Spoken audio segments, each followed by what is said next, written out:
বলিউডের সর্বোচ্চ পারিশ্রমিক পাওয়া অভিনেত্রীদের অন্যতম প্রিয়াঙ্কা চোপড়া। অনেক কাঠখড় পুড়িয়ে বলিউডে নিজের আসন পোক্ত করেন এই অভিনেত্রী।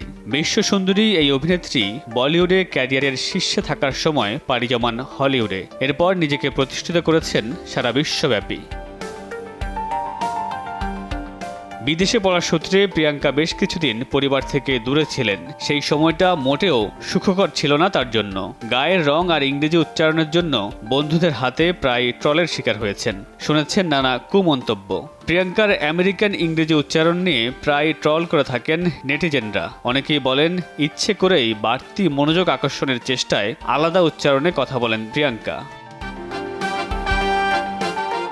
এর আগে প্রিয়াঙ্কা জানিয়েছেন, যুক্তরাষ্ট্রে স্কুলে ভর্তি হয়েই বর্ণবাদী আচরণের শিকার হয়েছেন তিনি। এক সাক্ষাৎকারে এই অভিনেত্রী বলেন, আমি বুঝতে পারতাম না কিভাবে সেখানে মানিয়ে নেওয়া যায়। আমার গায়ের রঙের জন্য কেউ কেউ আমাকে ব্রাউনি বলে ডাকত এবং ভারতীয় হওয়ায় আমাকে নিয়ে ঠাট্টা করত। আর তাই প্রিয়াঙ্কা ফিরে আসেন ভারতে, যদিও ভারতে আসার পরে পাল্টে যায় তার ক্যারিয়ার।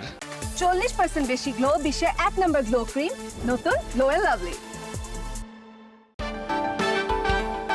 তবে সমালোচকদের কোনো মন্তব্যই প্রিয়াঙ্কাকে দমাতে পারেনি। নিজের মনোবলের জোরে সমালোচনাকে পাশ কাটিয়ে প্রতিবারই ঘুরে দাঁড়িয়েছেন এই অভিনেত্রী।